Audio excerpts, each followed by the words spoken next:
Bienvenue dans ce podcast. Et dans ce podcast-là, je vais t'expliquer ce qu'est la friendzone, comment faire pour ne pas y entrer et comment faire pour en sortir.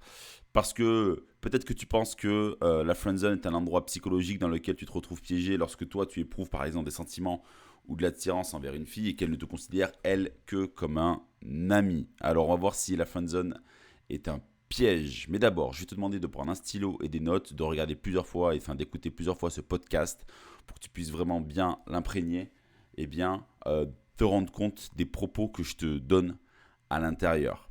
Euh, Parce que je vais te parler de mécanismes d'attraction, comment tu vas faire pour attirer une personne et ne jamais rentrer dans la friend zone. Que ce soit une fille que tu rencontres à la salle de sport, une fille que tu rencontres en soirée, l'amie d'une amie, une fille au travail, peu importe. C'est comme ça que tu dois te comporter si tu veux conclure avec cette fille-là. Ok.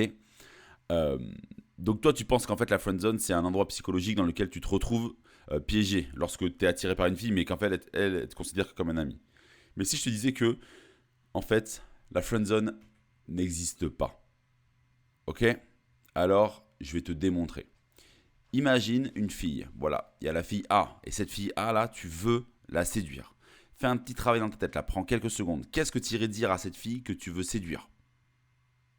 Ok? Qu'est-ce que tu veux lui dire?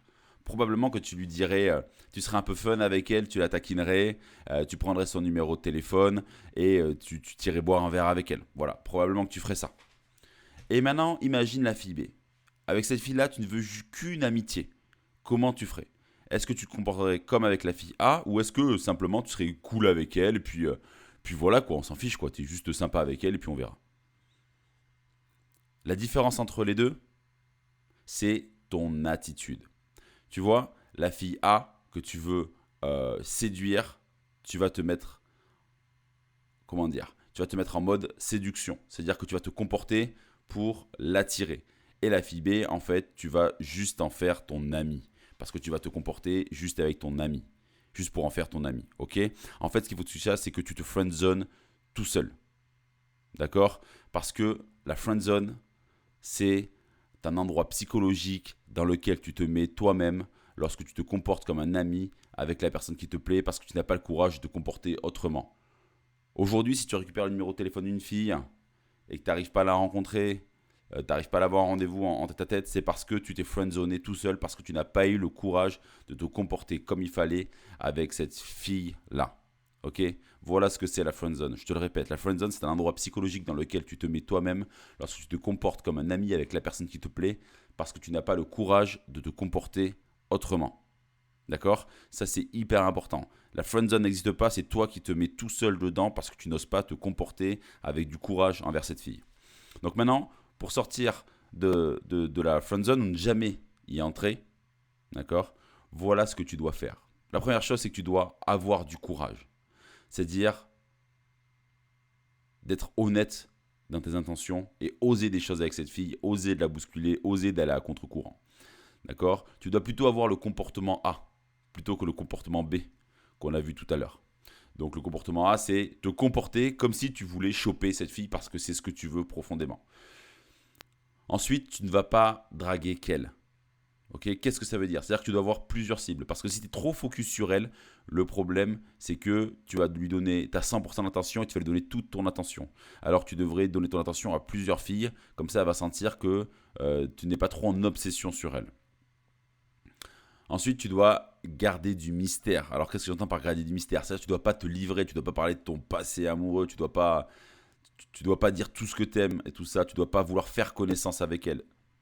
En fait, mais je te le montrerai après tout ça en application dans les études de cas, c'est tu dois vraiment euh, jouer avec elle et qu'elle se dise j'aime bien être avec toi, mais finalement je ne sais rien de toi. Tu dois aussi être franc avec elle. Tu dois être franc, c'est-à-dire lui dire ce que tu penses et ne pas avoir peur d'avoir un opinion qui est différent de ce qu'elle pense. Tu dois aussi lâcher prise. Alors qu'est-ce que j'entends par lâcher prise? C'est vas-y, je m'en fiche de toi, tu vois. C'est vraiment que tu dois, même si je sais que émotionnellement c'est dur, tu es attaché à cette fille, tu as envie de la voir, tu as eu son numéro de téléphone, c'est une fille qui te plaît vraiment, vous trouvez plein de points communs, mais finalement tu vas trop dans son sens, et ça c'est pas bon.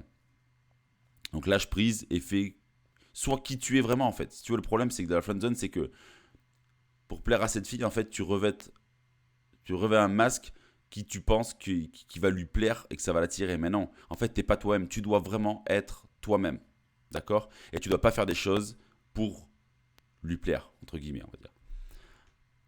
Tu dois imposer tes choix.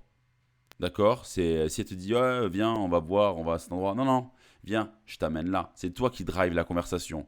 Tu es le pilote de la rencontre. Tu es le pilote euh, de la relation.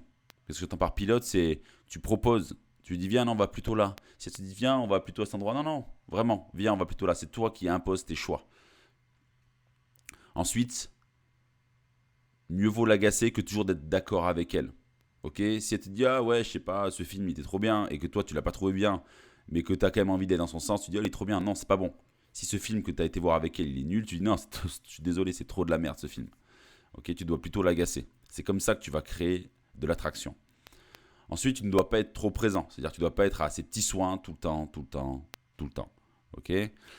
Et tu dois apprendre à la laisser revenir vers toi. Ce n'est pas toujours toi qui dois lui écrire. Alors tu dois être bien sûr un peu proactif, mais ce n'est pas toujours toi qui dois lui écrire. Laisse-la vraiment revenir vers toi. Et si malgré tout ça, elle te considère encore comme un ami, alors next là, passe à une autre. Cette fille ne te mérite pas. En fait, tu dois savoir que la friendzone ne dépend que de toi. Et se comporter trop amicalement avec quelqu'un qui te plaît te mène directement dans la case ami. La friendzone ne dépend vraiment que de toi. Et l'amitié est un choix, la refuser en est un aussi. Donc c'est à toi de voir si tu veux être ami avec cette fille ou non. Mais tout ça, si c'est un peu abstrait pour toi, je vais te l'expliquer dans différentes études de cas où je vais te montrer comment il a fait pour sortir de la friendzone, comment il a fait pour ne pas se trouver dans la friendzone et passer à une autre fille, la stratégie que tu dois mettre en place pour, euh, comment dire, pour avancer et que tu ne te fasses pas niquer le moral par cette fille parce que finalement, tu apprends plus tard que tu étais juste un pote pour elle et qu'il y a dans sa tête, il n'y avait rien de plus.